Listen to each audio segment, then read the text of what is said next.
Hello and welcome to this week's edition of the Side Splitters. My name is Lyle. And I'm always still and forever will be Andy. Somebody wants more time in the beginning intro, don't we? And our job tonight, folks, is to, of course, leave you in stitches. Andy, I have something for you tonight, kind of, sort of. First of all, how was your week? Let's start with that. I've been noticing something. Whenever I go to edit these podcasts, it's just like I'm not really. I don't know. I'm just not letting you have any floor time at all in the beginning. Of course, the one time I did do it, you talked about traffic for about 20 minutes, so I guess that's not so much a bad Yeah, so what lesson did we learn, huh? thing. Apparently none. How was your week? um, it's funny because how we talk about us being friends like this, but yet we don't seem to know how the other one's week goes until we meet up again. I can address this. I can address this. Here's how that works. You see, folks, me and Andy are professional podcasters at this point, and we like to keep everything on the element of surprise level, So we try not to talk to each other. This way, if there's anything that we have to catch up with, we can discuss it on the podcast so you can hear natural reactions, for the listening audience at home or Yeah, basting the conversational entree over the course of the week and marinating it in that sweet, sweet conversation pieces versus just blowing our load all out in one big salty mess. right. Yes, So how was your week? made sense to me. Sure. Um, No, my week was fine. I ended up visiting an old friend in Maryland. You know, grew up together. He's in the military, so he gets stationed around all over the place. This time he landed someplace close in Maryland, so I don't have to go to Texas or South Carolina or Virginia or Arizona. So it was nice to go down and catch up with him and his family, see how things are. That's cool. Yeah, it was really nice. It was a good visit. Got completely appallingly shit faced for the first time and I don't even know how many years. Hell yes. Um, yeah, yeah. It's when you have to measure the damage that you've done to the booze by liters, you had a good night. Yeah, did that. Caught up on a lot of retro gaming. Got to play with the kids who are now talking, so they're officially people, which is Never always mind. nice. Hey, look, children are not people until they can complete a sentence on their own, unguided. Like, then I will recognize them as members of the human race. Besides that, they are just pets. Children are pets. Like, they make messes. You have to feed them. You have to change them. You have to pick up after them. Like, they are pets. As soon as they can form a sentence, then they're people. See, to me, I'm the opposite. I'd prefer it if children never could speak until the age of 18. Oh, well, I mean, in an ideal world, yeah, but I mean, I want children to have more responsibility earlier. Like for me, I want 13 to be an adult instead of 18. Because honestly, you had civilizations that had people in the military killing for their country by the age of 13. And, granted, they only lived till about 33. So, I mean, everything wouldn't be that bad.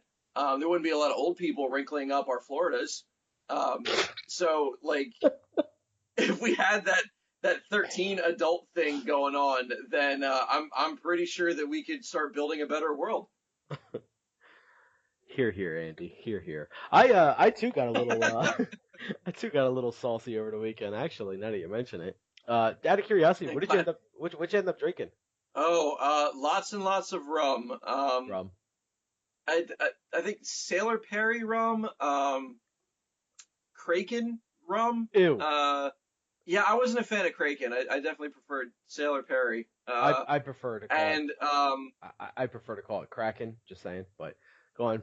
eh, I like Kraken just because I mean, Kraken sounds so urban. I don't want to use it. Like, oh hey, what's Kraken? Like, no, no, no. I mean the Sea Leviathan, Kraken. It's, Well, the sea leviathan I refer to as Kraken. I prefer it as Kraken. So tomato, tomato, potato, French fry.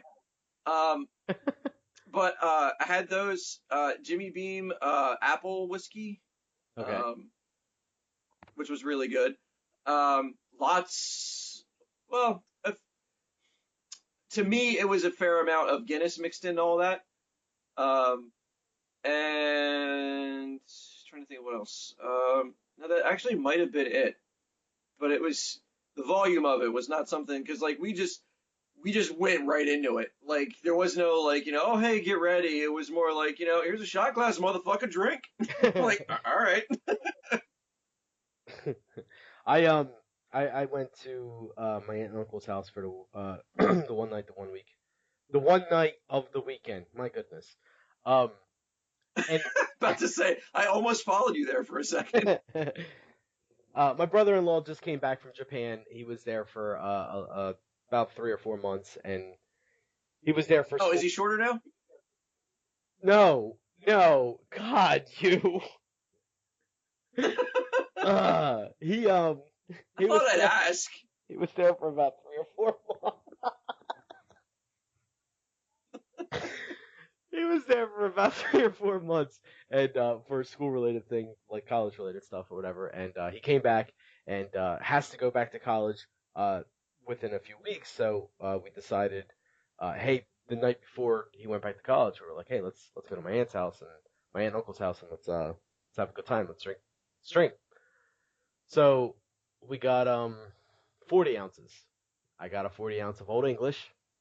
He got a 40 ounces of I almost said St. Ides. That's not a thing anymore. Colt 45 was his choice. Uh, Okay, you know, so he didn't that's finish his. ironic. He got through half of it. Right, he got through half of it, and he was just like, "Yeah, I'm not feeling it. You want the rest of it?" I was like, "Absolutely." So I drank all of my Old English. I drank half of his Colt 45. I drank 2 cans of Coors Light to go on top of all that, and I was feeling pretty good. So we had Rock Band going. We were playing Rock Band, and I was the majority of the time singing. And with my recent weight loss and my recent uh, stopping of smoking, I was like kind of on top of the world because this is the first time I've been inebriated at all in a long time. So I guess just when barriers come down, I start realizing, man, I feel a lot better all of a sudden. Like, and what I mean by that is like I don't know why, but for some reason like I felt okay, here's the thing. When I drink and I play Rock Band, I almost kind of feel like I'm in my own world and I am the rock star that I always imagined that I once would be. So I'm pretty sure a harmonics would love to hear that testimony. when you add weight loss and quit smoking to that, it only boosts the confidence of the rock star I already once was. So uh, I'm singing clearer, and like I don't feel as ashamed of my gut flying all over the place because it's not. So things were nice, and like I don't know, I was jumping all over the place and bouncing around, and I felt like a teenager again. It was pretty cool. I paid for it dearly the next day because of how sore I was, which was just a constant reminder every 5 minutes of how old I am. Because I'm like, my God, my calves hurt, my rib cage hurts, my neck hurts. Like, what did I do? And all I did was just jump around and sing and strum on a plastic guitar. It was awful. I had a lot of fun, but yeah. Um. Anyway, so aside from that, that's about all I did this past weekend or whatever. And that was fine. Although that brings up an interesting point. So mentioned that you're starting to lose some of yourself, which is fine and dandy. I'm all for you becoming more people like. The plug. But you I'm wondering if you have what I like to call a mythical food experience. Now, I don't know. It could be one of two ways here. So it could either be something that you've never had but always really wanted to have, or maybe it's something that you've only ever had once that you would give anything to have again. Okay, we can do one of two things here. You know what? We're gonna do both. Okay. We're gonna go both places here. There is a lot of food out there that I would. I love it when you do things both ways. I know. There's a lot of food out there that I would absolutely love to try. Namely, a couple, for example, are more obscure things like from foreign countries.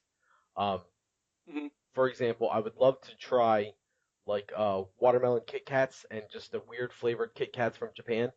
And I realize you can like probably I'm order. surprised. I was gonna say I realize you can probably I, order I, things on Amazon or whatever, but I don't know. It's just something I haven't pulled the trigger on yet. But what were you saying? yeah, like that's you have access to that. Just do it. Yeah, I mean, I'm sure I do, but it's just not something I was willing to pull the trigger on just yet. He's so violent with you. Yeah, so just stuff like that, like random. It's kind of hard to think of right now. I would say a well-made mofungo, I believe is how you pronounce it. Mofungo. Yeah, is that right? I is it a mushroom dish? Mofungo, mofungo, mofungo. Yeah. The plantains dish. It's your people make it, Andy. Andy is Spanish for those who don't know. I uh, mean, I know tostones, but no, it's like made with like plantains that get mashed up and everything, and you add stuff to it. Like I think I've tried it before, and it was I was told it was that, but I'm not 100% certain if it was. I would love to try it like authentically made by someone that I know made it the right way. It's supposed to be made like in a barrel with like a giant mortar and pestle kind of thing. And I don't know, they mash up like plantains and add stuff to it. I don't know, it looks delicious. that's like some sort of like Spanish Amish hybrid. Yeah, kind of. It looks and sounds delicious. I always wanted to try it, but like I said, I think I've tried. Spamish. I've had something before that someone called mofongo. I don't know if it was actually mofongo or not, but it was good, you know. Are you sure they just weren't insulting you when you asked what the food was? I'm not. I'm Like, not. I mean, that's a strong possibility. Yeah, I'm not sure. But I do know mofongo is a thing. Anyway, the other side of things that I was going to take this, you did mention one thing that I've had once and would love to have again. And we're gonna take the mood down a notch here. And Oh boy. yeah, it's kind of touching, I guess, in a way. For those that don't know, I used to live with my aunt and uncle growing up. Um, and uh, a while back, my aunt passed away. And one thing that I would absolutely love is she made a slamming roast beef. It was just so damn tasty. She made roast beef with like a her own homemade brown gravy, and like mashed potatoes, peas, the whole nine, and it was by far my favorite dinner. Like whenever she made it, she knew to make extra because I was going to be super fat that day. As opposed to just the normal extra fat that I already was.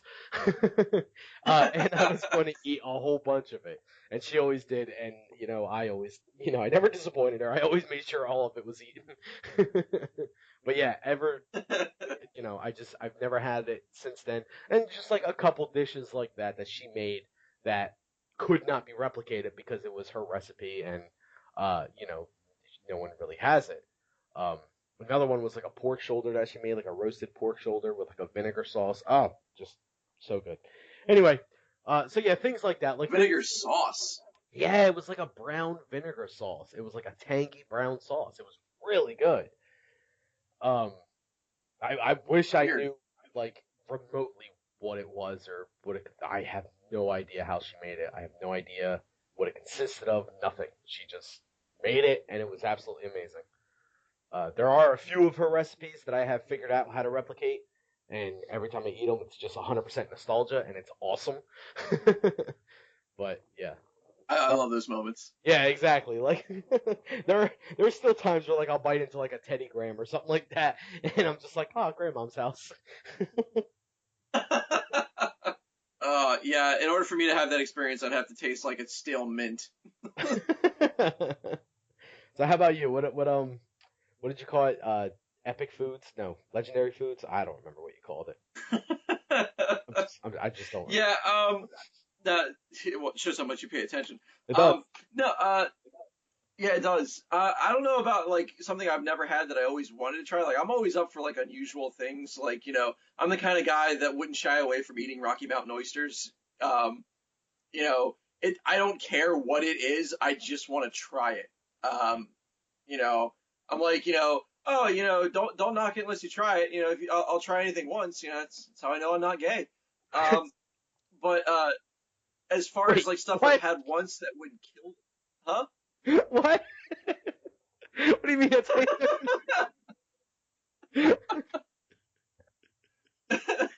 Said I would try anything once. That's how I know I'm not gay. all right. Proceed. I'm sorry. I don't mean to interrupt. Proceed. That's fine.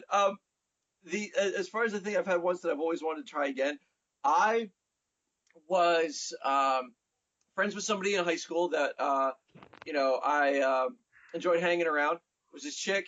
I think at the time in the '90s, there was like this whole like emo thing, which I guess I found attractive at the time.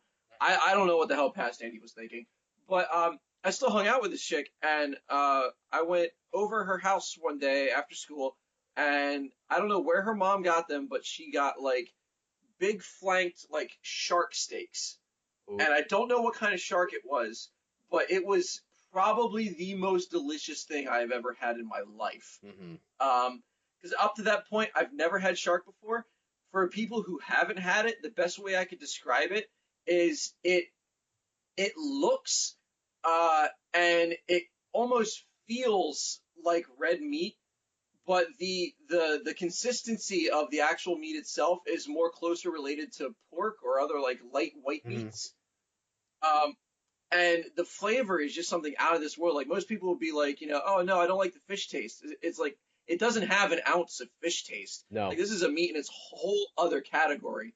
Um, and it was just so delicious the way it was prepared. It was like, citrus and like lemon pepper and like a little bit of like, like a hint, like not too overpowering, but like a hint of mint on there too. Like it was just so good.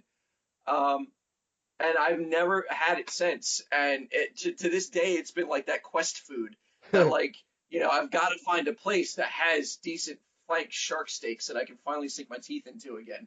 Because if something's been on the top of the food chain for literally millions of years, that's worth eating. I've had shark for the first time not too long ago. I'd say within the past 2 or 3 years. The kind I had was mako shark. Um, I've been told Be a several popular times. one, yeah. Yeah, I was told several times that that's a really good one. So I was going to say maybe that's a possibility of what it is that you're looking for. Yeah, I know that no matter where I find it, it's probably going to be ridiculously expensive. Hmm. Um, but it would probably be worth it. Like I have easily gone to like, a restaurant and spent $50 on myself. Like I've done that before. So the idea that I would have to spend that much for a good shark steak really does not surprise me, nor does it like diffuse the need that I have to put shark in my belly. Well, the scary part would be the fact that, like, yeah, sure, like you said, spend $50 on yourself at a restaurant is all good and fine, but the scary part lies within if you spend $50 on the shark steaks, take them home, and you have no idea how to cook these damn things, and next thing you know, you're making it, and they end up like your potato balls a couple weeks ago and just fall apart in the fryer and become, looking mess and unedible. Well, first of all, once I got that formula like all figured out, the rest of the potato balls were delicious, golden, flaky, and yummy. They were. And second of all, I would not deep fry shark steak. Um, Actually, that's probably one of those things that I would probably simultaneously with all of my smart devices. My Xbox would be hooked up to YouTube with somebody cooking it. My laptop would be opened up to like, a Gordon Ramsay cookbook, like PDF file. My phone would probably be streaming some sort of like old Julia Child thing where she's like, making some sort of seafood dish. Just have as much information around me as humanly possible to tell me how to make this delicious until it turns into poop. And then, of course, you have to get the juices out of the shark meat before you put it into the oven. I do like me some On Julia. today's show, we're going to show you how to prepare a nice flank shark steak. Now, for this, you'll need at least 3 pounds of butter. Accurate. Oh, that's great. Yeah, the time I had the Mako shark, and this is the last we'll say of this. We're spending way too much time on shark steak. But the time I had of the Mako shark, um, my cousin made it and he smoked it, and it was delicious. Ooh, yeah, I don't think I've ever I had. I don't eat enough smoked meat. I certainly hadn't had anything seafood related that was smoked. So, My look, there's not a meat this man cannot smoke. I mean, I have had so many things. phrasing. Yeah, I've had so many things of his that he smoked on the smoker. From I'm not a big ham fan. Like I like the lunch meat ham. Um, Well, it'd be cannibalism. Ah, very funny. That was a low blow, man. I suppose it's the same I do reason. what I can. I suppose it's the same reason you don't eat, moles or bats. You blind son of a bitch. Uh, no, because there's no meat on those. Duh. Anyway, yeah. So I'm not a big ham fan. Like I'll eat it like for holidays and stuff, and I'll eat it on a sandwich or something like that. But I won't go out of my way to make like a ham. Let me tell you something. This dude smoked a ham one time, and it had to have been one of the best things I've ever tasted in my life. It was just fantastic. He smoked a ham. He smoked an entire turkey once. I hold state claim to the fact that he makes the best barbecue spare ribs I've ever tasted. They're just phenomenal. Baby back ribs as well. Um, That is bold. oh, I I have no issue saying that, and I've had quite a few people's ribs before. Like, I bet. let me just throw this out there. My stepfather is Jamaican, so he's made plenty of before. One of them being ribs. His ribs are good. They don't compare to my cousins. They are just that damn good. Now, my stepdad, on the other hand, can make some damn good jerk products. He could jerk chicken. He could I have to jerk say pork. the Jamaican jerk things. Oh my God, is it good? Again, there's not a meat out there that man can't jerk. He jerks the meat. The other one smokes it. It's great. Anyway, that's enough on food. That is enough on So one thing that I have to tell you about that happened to me at work throughout the week. For those that don't know, I work at a spice warehouse. I won't get into the specifics of it, but basically, it's a warehouse that contains spices and specialty foods such as dried chili pods, dried mushrooms, random things like that. Pastas, grains, wheats, rices, things of that nature. Just to kind of sum it all up, if it's non-perishable and you could find it at something that a restaurant would need, chances are we have it. Anyway, so during the summertime, we hire summertime help, like just usually like fresh out of high school kids, something like that, someone that is just seeking a job for the summertime before they head off to college or something like that. Someone that doesn't mind at the end of the summer losing said job. So we hired two kids this year. Last year there was only one of them, and I won't say much about him because that might ruin the story a little bit. But last year we had him on board, and he was so good that he came back this year, and we also got a second person this year. That's not important. The one guy in particular, though, that has been here for 2 years consecutively, uh, he's great. He's a good person. He's funny. He's a good person to hang out with, like to work around. I mean, because he certainly makes the day go by. Because some of the shit that this kid says is just you almost like have to just take it in for a second and appreciate it for what it is. And let me explain what I mean. like bad or Let me just give you the example because it's I'm finding it very difficult to explain. So I'll just outright tell you the story. I'm going to tell you okay. the legend of the man's newfound nickname because what his name is doesn't Legend. what his name is does not matter anymore. The name that he now holds, the title, if you will, Cocious Childs. Now let's go back. Lucius Childs. Cocious Childs. So last year, one of the things that we do is we pull orders. And in order to pull orders, basically what that is if a restaurant calls us and say, hey, we need this, this, this, this, this, this. Okay, cool. So what we do is we take the list of stuff and we go around the warehouse and kind of pull it off the shelves and box it all up and boom, it goes shipped out to the delivery driver, gets to the restaurant, everyone's happy. So when we're pulling the order, if there's something on here that's not on the shelf or that needs to be like set to that amount of weight, for example, chili pods, if they want like a pound of them or 2 pounds of them, we have to take the big box of chili pods and remove 1 or 2 pounds, put them in a bag, weigh them, so on and so forth. Specifically, we needed ancho chili pods this one time, and we said to Mr. Koshes, well, Mr. Childs, Koshes Childs, we said, hey, do you mind going in the office and grabbing, because we keep the chili pods in the office because of reasons. We said, do you mind going in the office grabbing the chili pods, the ancho chili pods, and filling us a pound of them? We'll say it was a pound for argument's sake here. So he goes in there, And he's like 5 or 10 minutes in. Now the office is not big by any stretch of the imagination. You walk in, and as soon as you walk in, there's all of the boxes with the chilies in them, and you can easily see they're very easily labeled. You know, they each say which type they are. If it's ancho, guajillo, diarbol, so on and so forth. Anyway, so he goes in there, and he's in there for like 5 or 10 minutes. It's like, what the hell is taking him so long? Next thing you know, he comes out. And he just says, "Do you mean them there ancho childs?"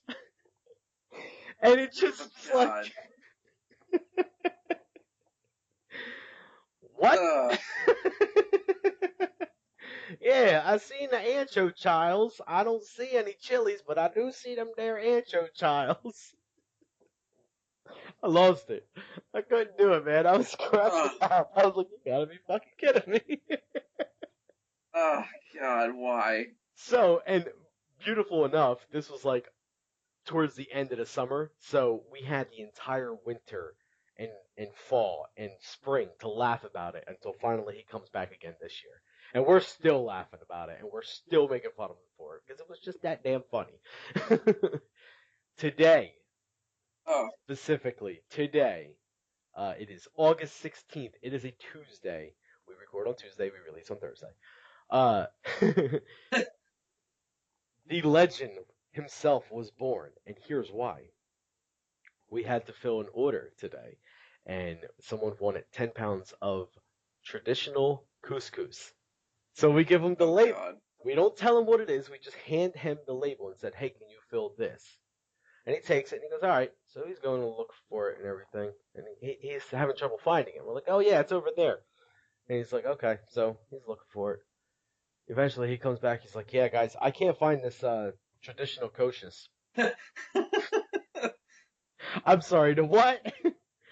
This traditional couscous. Like he says it louder, as if that is what the problem was. So Wow. we lose it again, just like the child incident. We lose it once again. It was just too damn funny. I was like, "Oh my god, that is great." So naturally, combine that with Childs, and we have developed a nickname, Coach's Childs. Now he's going to college this year. Last year he got done summer working with us, and he went back to high school, and he just graduated before this summer came along, and now he's going to college. And he's going to a big university and all that. And I says to him, when you go there, make sure you introduce yourself as like, just be like, "So, what's your name?" They call me Childs. Coach's Childs. That sounds like an '80s boxer. It really does. It sounds like Cassius Clay, which was Muhammad Ali. So yeah, that makes Yeah. sense. Like. But it's Yeah. I that's mean. his name. Like no one's going to know that he fucked up couscous and chili. No one's going to know that. They're just going to call him Coach's Childs, and he's going to be like, "Yeah, this is an awesome name. I don't know who this kid is, but that's an awesome name. I want to be friends with you." That's the way I see it. There's just sometimes you come across The, names the, that are just super powerful, and everyone has to enjoy the person that the name belongs to. Agreed. Did he actually have that southern drawl like that? Oh yeah, yeah, yeah. It, Wow. it was it was a southern drawl. I mean, I may be exaggerating it a bit, but he does have. Well, with southern drawls, you have to. Yeah, exactly. He does have a southern drawl sometimes. It's pretty funny. Like I said, he's a great kid. Like he's a great worker and all of that, but it was just too funny not to tell the story. Like I don't know, we Oh, cracked. jeez. So yeah. So, but speaking of though, like, has there any been Was any just child. ever been ever been any nicknames or anything that someone gave you before, or maybe nicknames that you gave others? Yeah, and I swear to God, I have no idea how they came up with this. Because the problem is that I thought it was weird enough that one person gave me this nickname, but then somebody else started calling me by this name that never met the other person, and it's the same damn name, and I'm like, where do people get this? Um, so a long time ago, years ago, like when I was still in my college days, my then friend, now girlfriend, Carla, would, I don't know where she got the name, but she just like would randomly call me Spartacus. And I have no idea where that even came from. Because it's not like we were watching anything that was relevant to it. Nothing was good in pop culture at the time that referenced it. Like, it was just out of nowhere. Like, she just called me Spartacus. And I'm Can I like, just interject for all one right. second? Just 1 second. Yeah. Uh, for those that don't know, Andy is by no means the build of a Roman Spartan god, whatever you want to call it. So that doesn't make sense neither. Oh, Just throwing that out there. yeah. He literally looks like a No, fucking. I would say I was built like, a Roman, elderly person near Yes. death, Yeah. dying of diarrhea. That's Like accurate. that is my figure. Absolutely. Yeah. Like someone on the So, verge of uh, death from dysentery. That can't see. His hair, you know, clearly well, in don't flatter me. clearly in the Sean Connery phase of his life, as far as the hair goes. Um, mental stability, It's paprika. mental stability, somewhere in between Mel Gibson and Charlie Sheen. We're not really sure yet. Um, as far as vision goes, I mean, let's just say Ray Charles would hit him before he would hit Ray. So it's there's a number of things we can go here, but anyway, go on, Spartacus. Let's hear the Thanks. rest of the story.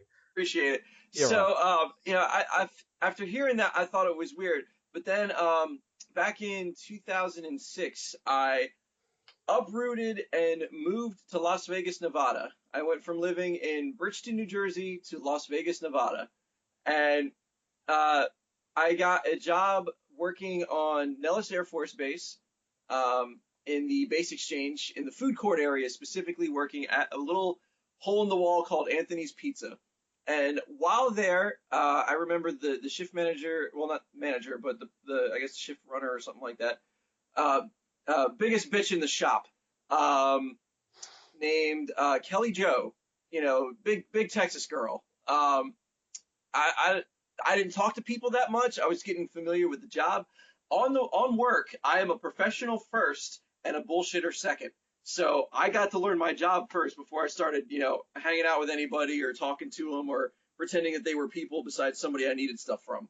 Um, Hmm. and uh, I'm cleaning the countertops, and she's like, get a move on, Spartacus. And I'm like, wait, what did you just call me?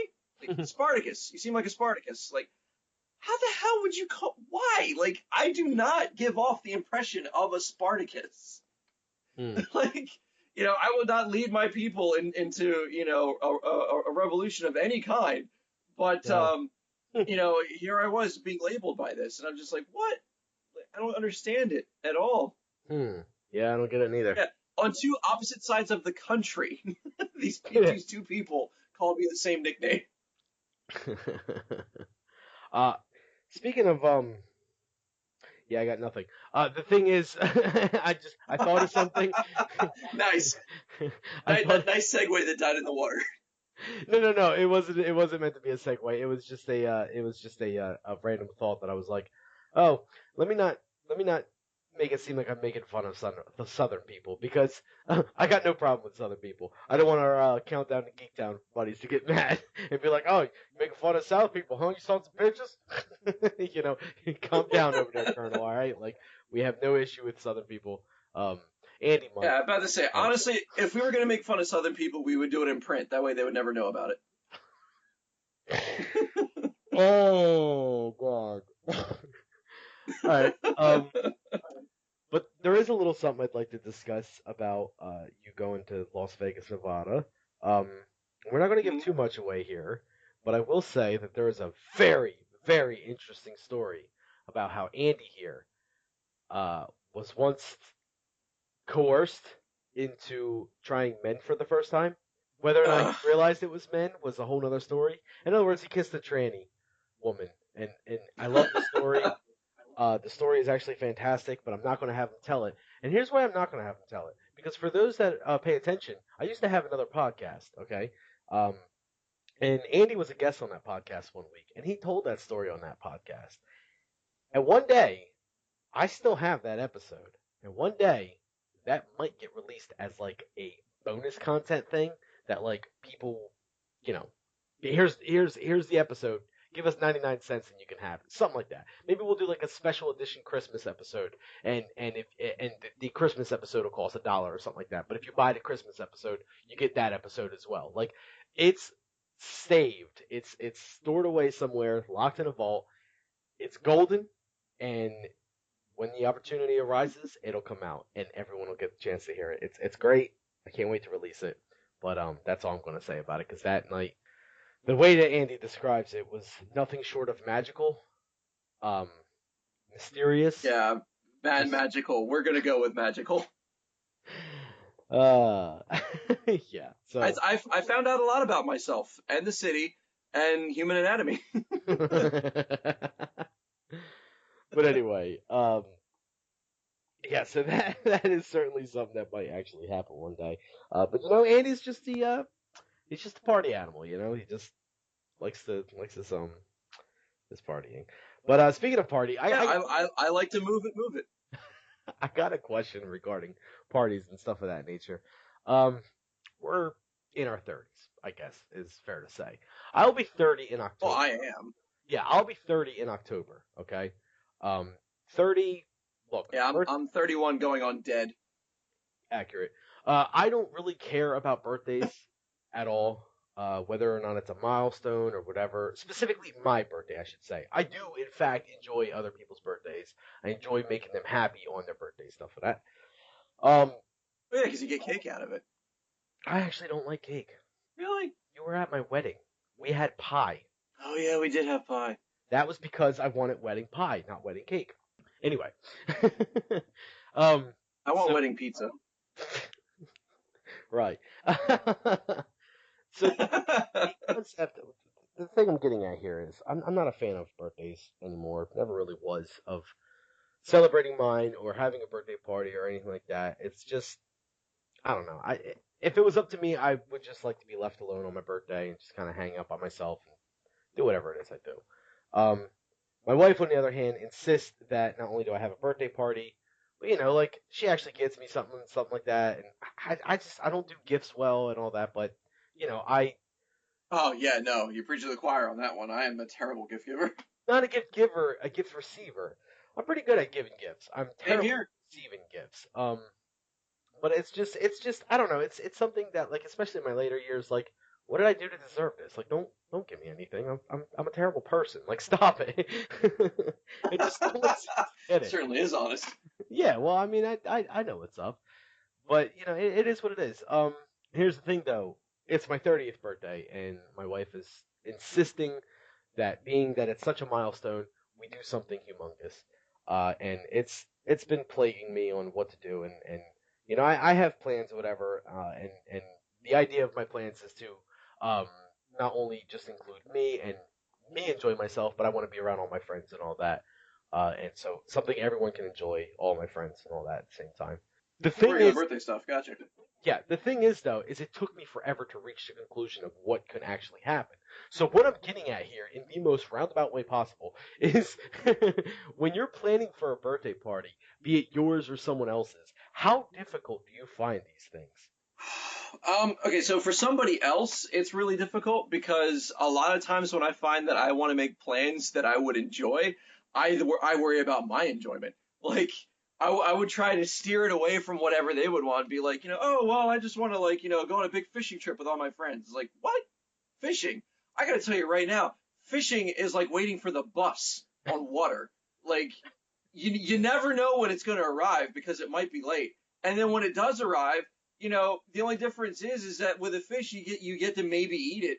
Like, I mean, I guess you could try to eat the bus, but a lot of people will look at you weird, and some of it would probably smell funny. But regardless, um, I equate fishing to waiting for the bus, and so I would try to steer it away from that and be like, nah, you don't want to go fishing, man. Think about other people, like people with allergies. You can't go fishing with somebody with a fish allergy. Like, that would be fun for them. That would be very inclusive. Now, what it you want to do something like Chuck E. Cheese or Dave and Buster's?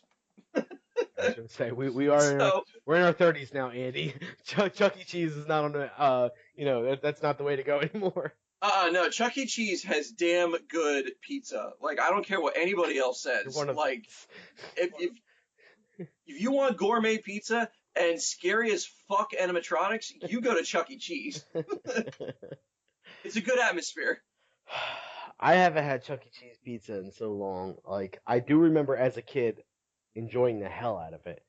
Um, and I actually remember when me and my wife first got together, like as boyfriend and girlfriend.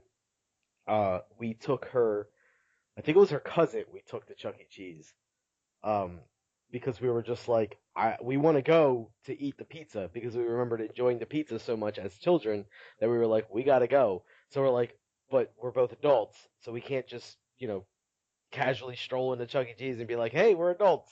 Give us pizza. So we were like, we gotta steal someone's kid. Well, we have to take someone's kid. uh, so it's just like, let's see, which one of our family members or friends need a break from their children at the moment and would enjoy a day out. And yeah, we just took one of our cousins, and that was that. It was a fun time and all, but I don't really remember the pizza. Uh, Is what I'm getting at here. no, okay. So if you want a good realistic interpretation of what Chuck E. Cheese pizza is, it's what Little Caesars used to be. Not a fan of Little Caesars. Like back in the day. Like, really? No, I'm saying you're not a fan of Little Caesars. Not now. I mean, it's still all right, but like there was a time, man. Like, man, I want to say 20 years ago. Cannot believe it's been that long. That you know, Little Caesars was like primo fucking pizza. Like, it didn't even matter that they were $5 a piece because you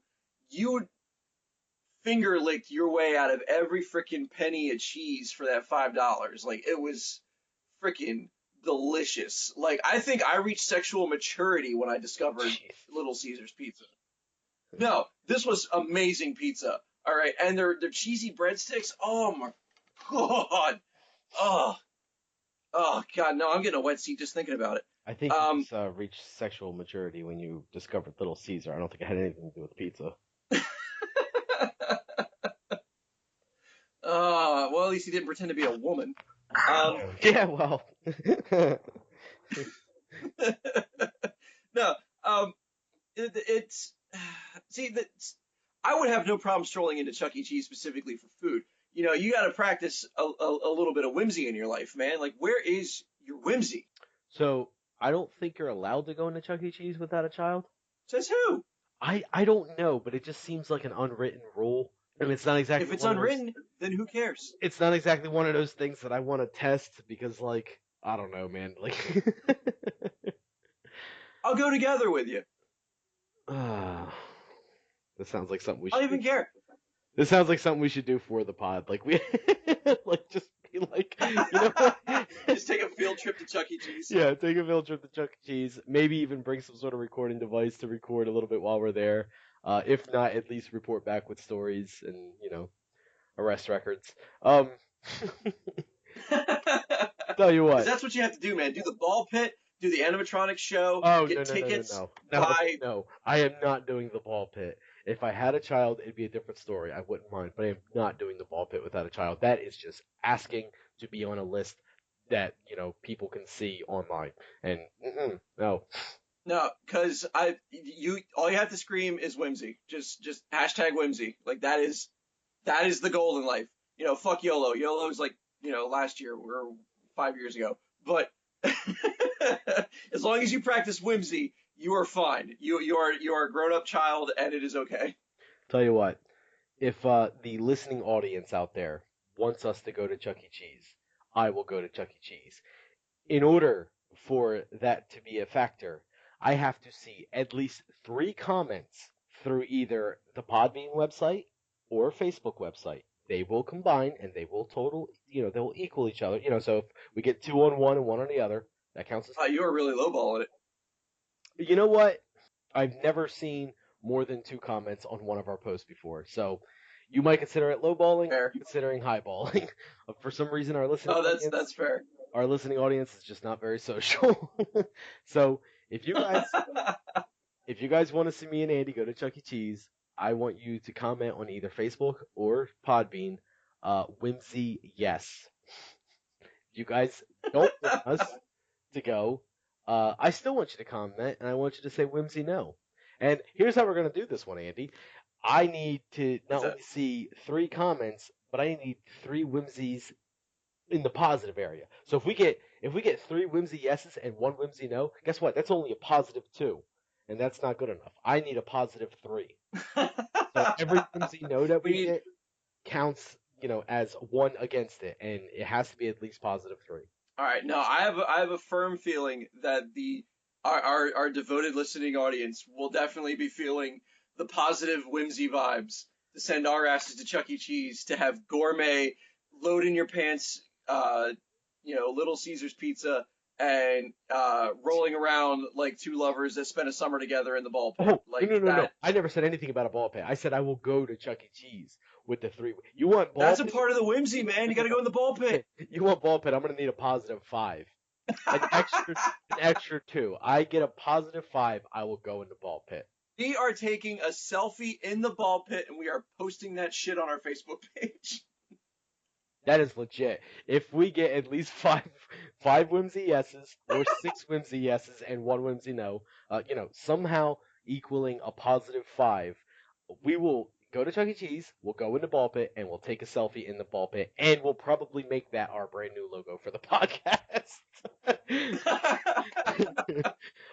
If we only get 3, we'll at least go to Chuck E. Cheese's and report back, and possibly take a selfie somewhere outside of the ball pit, and just like upload it to Facebook. Unless for some reason it's really good and deserving of a logo. So, um, but yeah, let us know.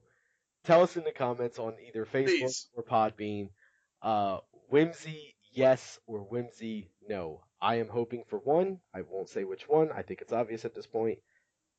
My God, have mercy on our souls. Yeah, people. Hashtag whimsy. Whimsy, Hashtag whimsy. whimsy yes or whimsy no. Not Hashtag whimsy, yes. not just whimsy. You guys put whimsy, you're an idiot, and your vote doesn't count. Um, and you should probably, Hashtag whimsy, yes. if you just put hashtag whimsy, you should probably move to Florida because you don't know how to vote properly. Anyway, um, Oh, man. No, I'm uh, looking forward to this. I hope we go. I I'm not gonna say one way or the other, but I will say this. I have some stories for a segment, which at this Oh, love. yeah, at this Yeah. point, I gotta say, I think it's deserving of a name at this point. And since I think it goes well when you guess what happens next, kind of thing, I think it's only right to call this clickbait news. No, I'm totally down with that. Cl- Clickbait news. Clickbait news. That's, ladies and gentlemen, let's start our segment clickbait news, if I can say it. So soon, soon we will have some. I'm hoping we have some sort of music. I think that'd be cool. That So would be nice. let's let's start off right away in saying that I have 3 stories. 2 are related, 1 is not. Anyway, let's just get right into it. Distantly related, like cousins, or It dawned on me that I shouldn't say halfway through saying that, because I'm like, well, he has to guess what happened. So if I tell him how they're related, then it might make his job easier. So, um, here's something that we're gonna start off with, though. There was a 31-year-old man. What did he do to evade the cops for months? He was a fugitive who evaded the cops for months. How did he do it? fugitive that evaded the cops for months. A 31-year-old man, you say? 31-year-old man. I would say that he put on whiteface. Like, Wow! like if maybe I'm wrong here. Maybe I'm just reading the vibes wrong. God! But Is it sad to say that you're half right?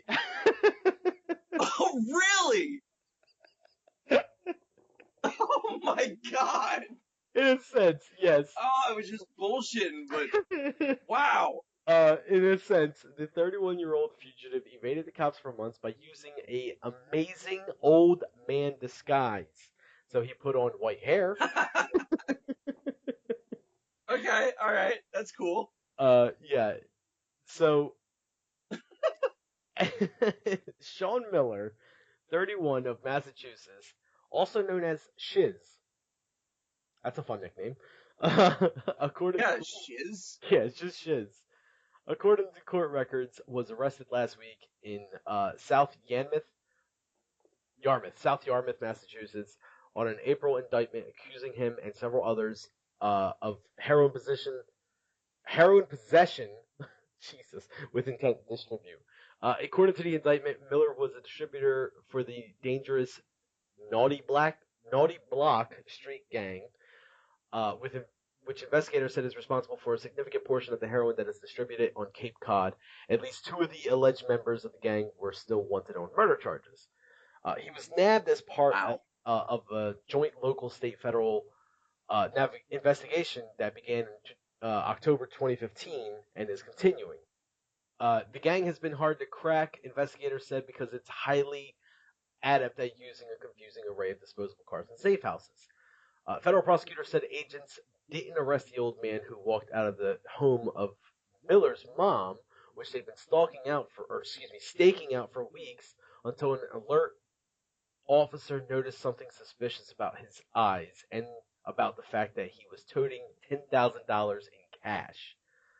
Uh, that's when Wow. one of the officers pulled off Miller's realistic disguise, prosecutor said. And I'm looking at pictures here, and it is it is truly something. I just so I'm able to share screens with Andy, and I'm just gonna here's the gentleman here, What? and here's what he looked like. Like Uh-huh. I can totally Oh. see how that happened. That's a damn good. Yeah. Wow. No, Yes. okay, first of all, I love the Scooby-Doo aspect of it. The idea that they pull off his mask is like, let's see who you really are. Why, it's young man Shiz. Young man shiz. I haven't even thought of that. That's brilliant. Yeah, this is I would totally. have got away with it too. Oh, that's too But funny. I love how specifically in that article it mentions that, there was something off about his eyes, and it probably wasn't, too normal a thing that he had $10,000 on him. I'm like, so that's the first part that threw you off, was the fact that his eyes looked weird, not the fact that this old man had that much money on him. Yeah, that's kind of weird, and they don't go into like what they meant by that or anything like that. They do say a search in the home uncovered two loaded weapons hidden in a laundry basket and nearly $30,000 in cash, but they don't say like how they discovered he had 10,000 cash on him in the first place. So it was just kind of weird. But Yeah, an old man coming out of the house with a briefcase full of money. No, that's fine. Like, wait a minute, his but eyelids aren't wrinkly. but I mean, like, how they noted he had a briefcase full of money is my point. How they noted the briefcase was full of money. I don't know. I guess the article wasn't the best. I don't know. No, but like I, I love how that I almost guessed it just being a complete asshole.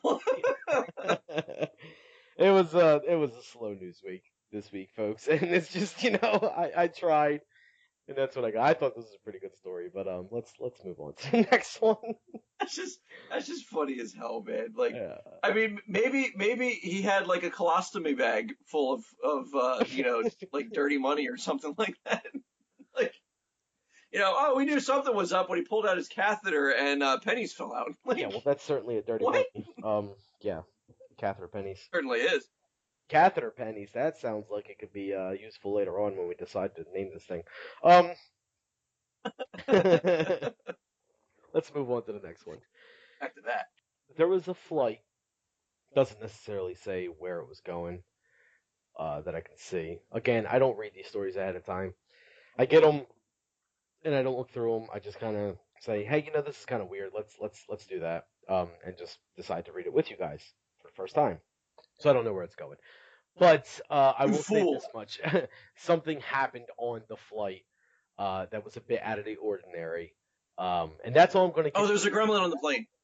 Okay, better than that. Um, Out of the Oh, ordinary, as in original, not yeah. You want to try again? Let's just go with that. Something realistic that can actually happen.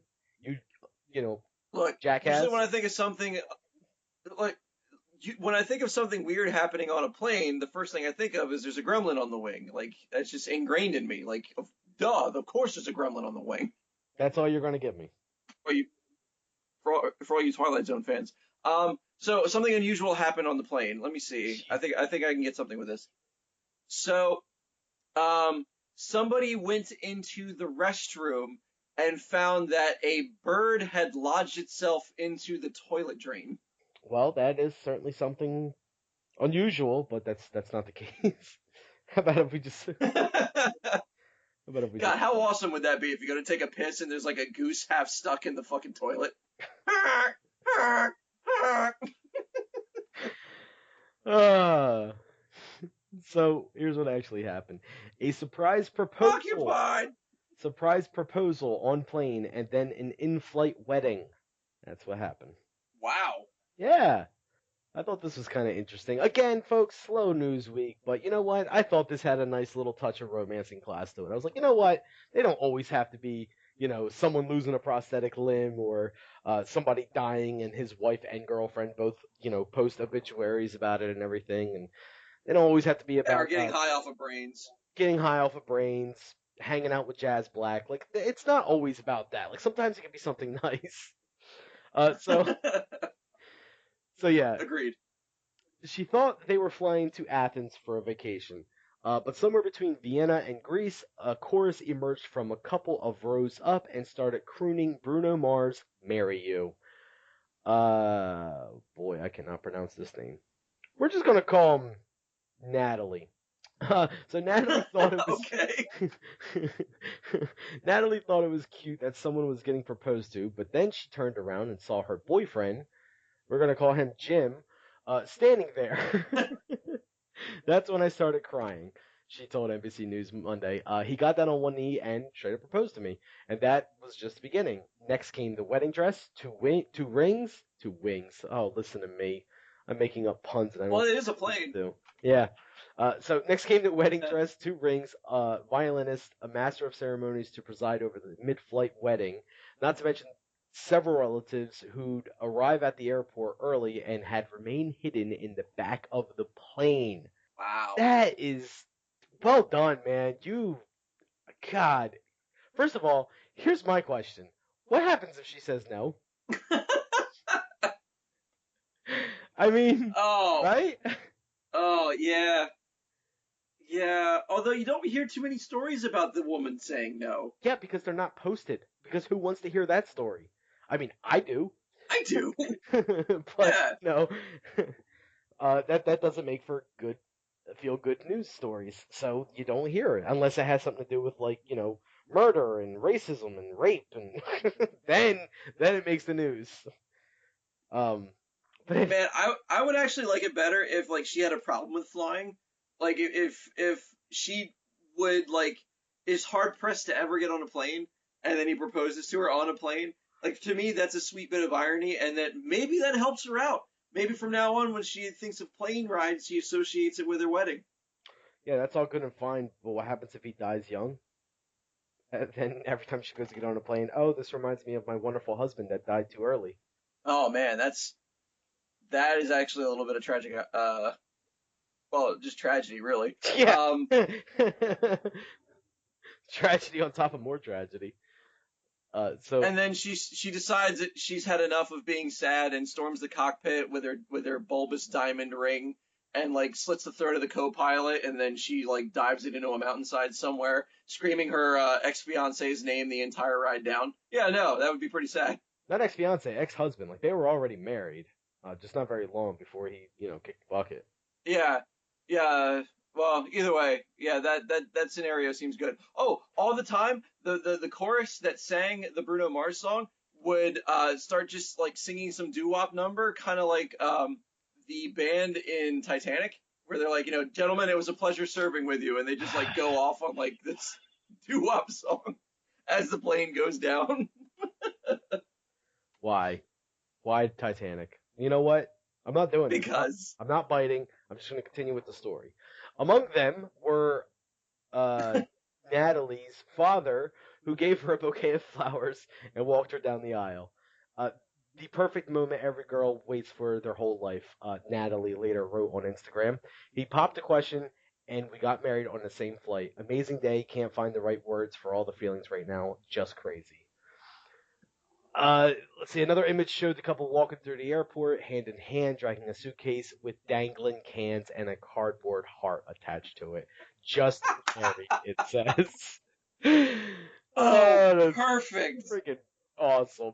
Good for them. Yeah, no, that is amazing. Just just wow. Well, hold on, because I want to know a couple things. One, how did they get a bouquet through customs? There's a couple things that warrant question in terms of, what they got through customs and everything. I'm gonna have to say it's safe to assume. Actually, no. As a matter of fact, we know for a fact it was from Vienna to Greece, so it wasn't like it was American airports. So Okay. maybe it's different there, But yeah, because the other question is not just a bouquet, but like, what airport would be okay with hiding people in the back of an airplane, before she boarded? Yeah, I wonder who you have to clear that with because you're like, oh yeah, I plan on marrying my girlfriend on the flight. I was thinking of these kind of arrangements. Do you think that could happen? Like, who do you talk to? The airline, the pilot, the stewardesses? Like, I have to imagine that the guy, either the guy or the woman, has some sort of connection to the maybe even the entire airport, if not just someone important with the airplane. And maybe the guy talked to the woman's family and said, "Hey, look, can we make this happen?" Or something along those lines. Because you're right. Like, who do you even begin to talk to with that? Like, I don't know. It's still incredibly clever, and that's a bit on the romantic side. And oh yeah, no, it's entirely romantic, and I feel that in order to keep up the symmetry and the poetry of it all, God forbid it doesn't work out. I mean, when you have a literal fly-by-night marriage, um, maybe the divorce proceedings should take place on a train. Just throwing it out there. if not a train, perhaps an automobile. Nah, too easy. Not gonna Like a make bus. not gonna make the old planes, trains, and automobile joke. Alright. Um, No, no, I just like the rhyming of the planes and the trains. I see. When's the last time you've been on a train? Have you been on a train at all in your life? I went on a train in Amish country, Okay. which I think is still the United States. I'm not sure if they have reservations like Native Americans do. I don't really know how the whole Amish thing works. Yeah, honestly, Um, neither do I. yeah, like I don't, cause I mean I don't know if they still have like if they have to have social security numbers. Are they relegated to the same taxes and laws that regular people are for? Like I have no idea how that works. But I remember the irony of being on a train and going across a roadway, and I remember seeing a car stuck behind a horse and buggy, and thinking to myself, like, I wonder if those guys are comparing horsepower, like, poking in the ribs. Ah. I thought how terrible it would be if one man decided to go on a rampage in Amish country with a camera. Like, you hear about shooting sprees all the time, but that would probably be, one of the most newsworthy rampages ever is to just start flashing photos through Amish country, stealing souls. And we are moving on. Jesus, if I let him keep going, folks, he's gonna start talking about traffic. Um, so the next story I have here. Oh dear Lord. Again, slow You're news welcome. week, folks. Um, I'll tell you what. I don't know how to properly question this in terms of what happened next for the segment of clickbait news. So what I am going to have you guess is, in the beginning I told you that two of the stories were related. Clearly, story one and Yes, story two were not related.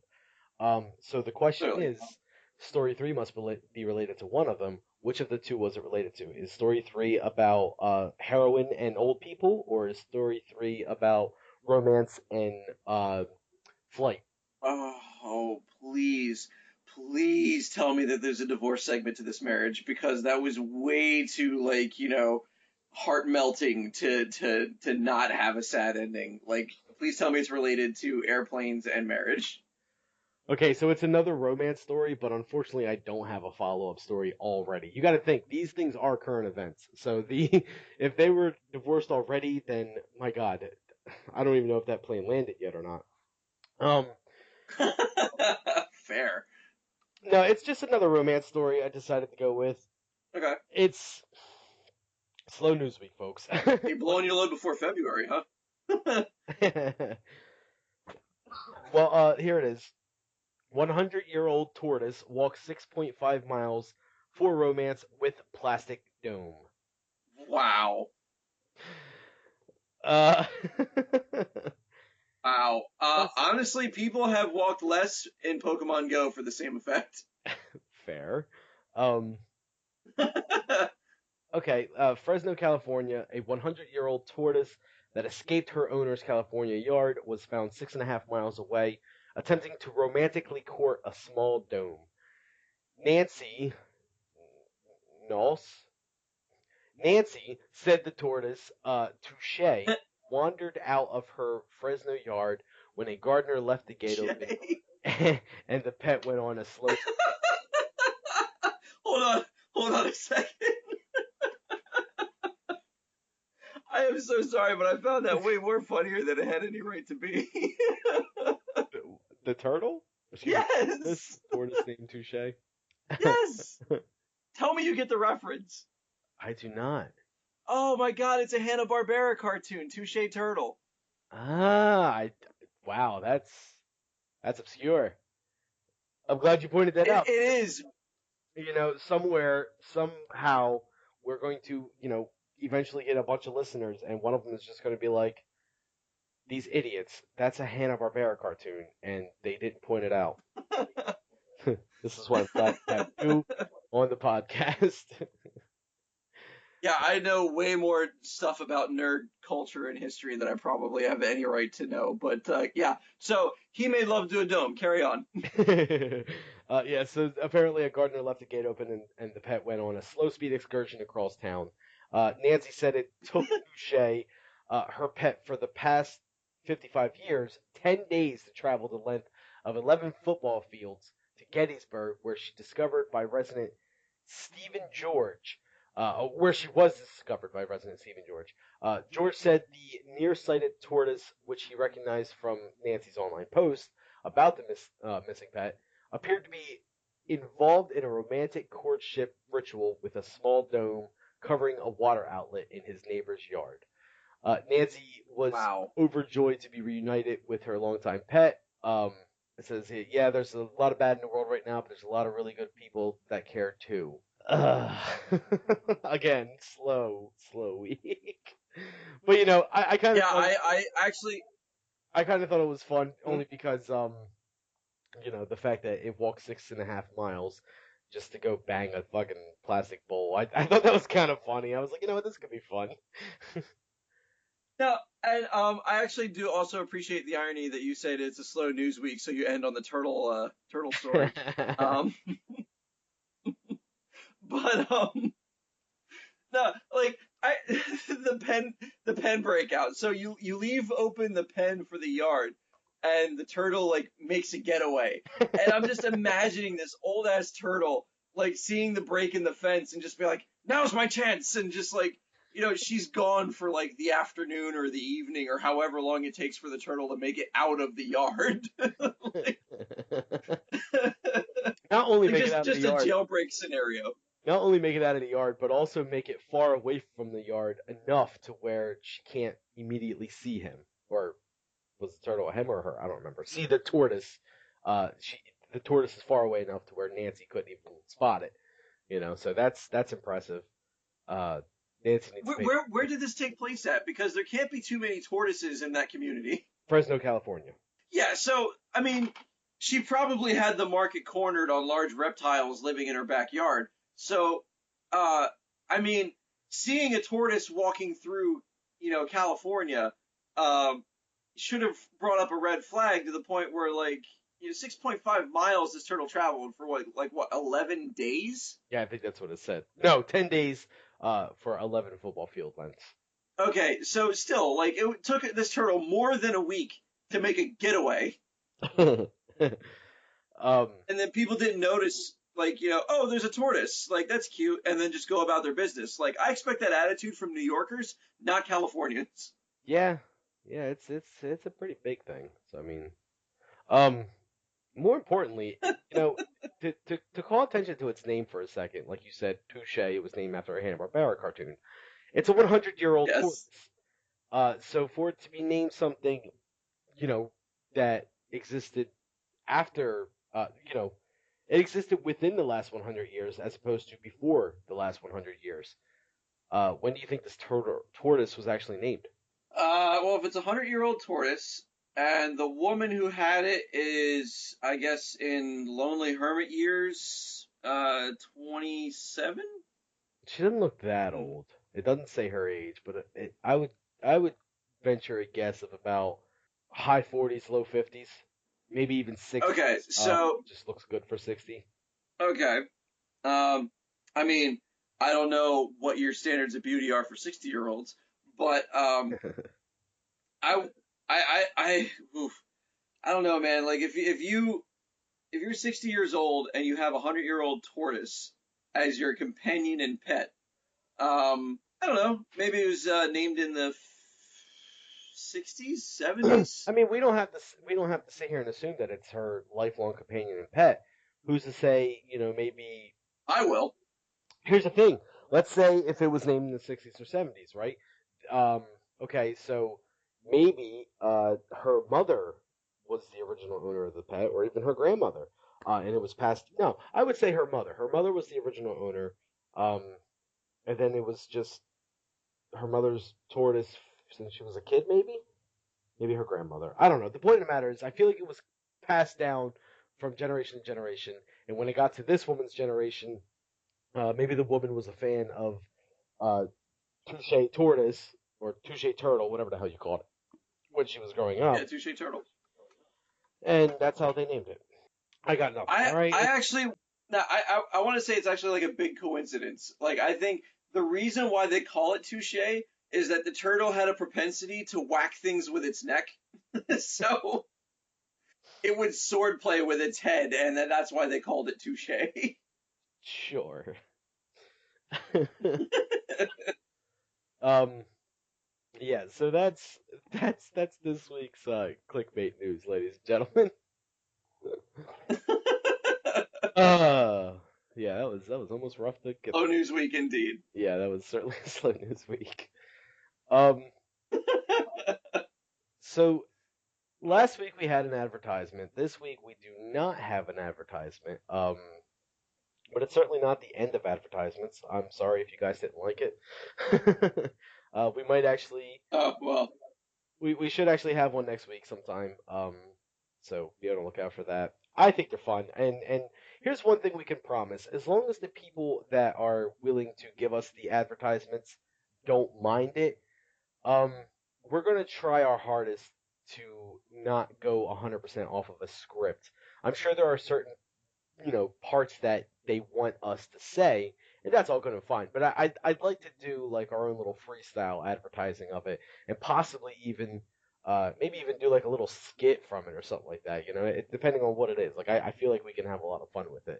So don't immediately hear advertisement and go, "Oh, these guys are selling out. I don't want to hear this anymore." If they're just going to constantly try to sell me things, because sure, yeah, we might try to sell you something based on someone's strong recommendation, meaning they paid us, or you can look at it as we're going to be getting content from these guys that we wouldn't typically get because now they have a way, they have a reason to do something ridiculous, or they have a reason to make fun voices, or something along those lines.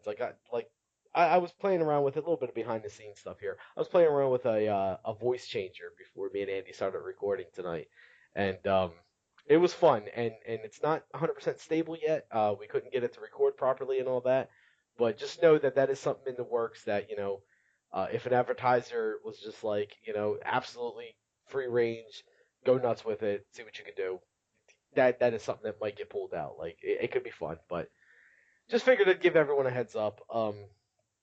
But aside from that, we have to first of all go into the idea of promoting ourselves by saying, please check out the Facebook page, Side Splitters. Yeah. Uh, so that's facebook.com/the Side Splitters. And while you're there, go ahead and give us a comment on this episode. Let us know uh, what was the word you said again, Andy? Whimsy. Whimsy. Whimsy yes or whimsy no. And that will contribute to the concept of whether or not I will be going into a ball pit with Andy, or uh, at least just Chuck E. Cheese. My God. And you can also go to Oh, come on, it'll be funny, you know it. you can also go to sidesplitters.podbean.com and you can comment on those episodes. And if you do so, do the same thing: whimsy yes, whimsy no, depending on whether or not you want us to go or not, and that will contribute to whether or not we go. Because if we get enough, I am a man of my word. If we get three, yes, Positives. without yeah, three positives, meaning every yes, we get three more positives than we get of no's. Three more yeses than as opposed to no's. If we get three more yeses, I'm going to say it one more time just because I want to. So if we get three in the positive, then yeah, we're definitely going to Chuck E. Cheese. And if we get five, I'll go in the ball pit. And a selfie will be taken, regardless of me and Andy, to prove that we were there, and will be uploaded to our Facebook page, whatever. Um, and of course, a full report on it, the following episode. So be sure to check out either one of those websites and let us know what you think of what we should do. Um, and that is it. You can also give us an email. You can email us if you want. Don't say whimsy yes or no in an email because, if you're going to tell us, let us know on public domains. Don't make it so that only we can see it because then, say for example, we have three and someone emails, if we have three yes and someone emails me a no, I can just be like, oh, well, someone emailed me a no, so I'm not going. And everyone can be like, bullshit, we don't see it. It doesn't exist. So instead of even going through that hassle, Yeah, bullshit. if you email us, it doesn't count. But you can email us other things, like just tell us what you think of the podcast, or tell us whatever you want. Really, you can just tell us, "Hi, my name is so and so." Send us advertisements. Tell us how what we talk about inspires your everyday life. Stroke our egos a little bit, or if you need us to stroke yours, I'm pretty good at that. Yeah, Andy's really good at stroking stuff. But the email Oh is yeah. lasidesplitters@gmail.com. So make sure to give us a shout out on there, whatever. But let's get into naming this bad boy. What did I say earlier? Oh, we passed it, but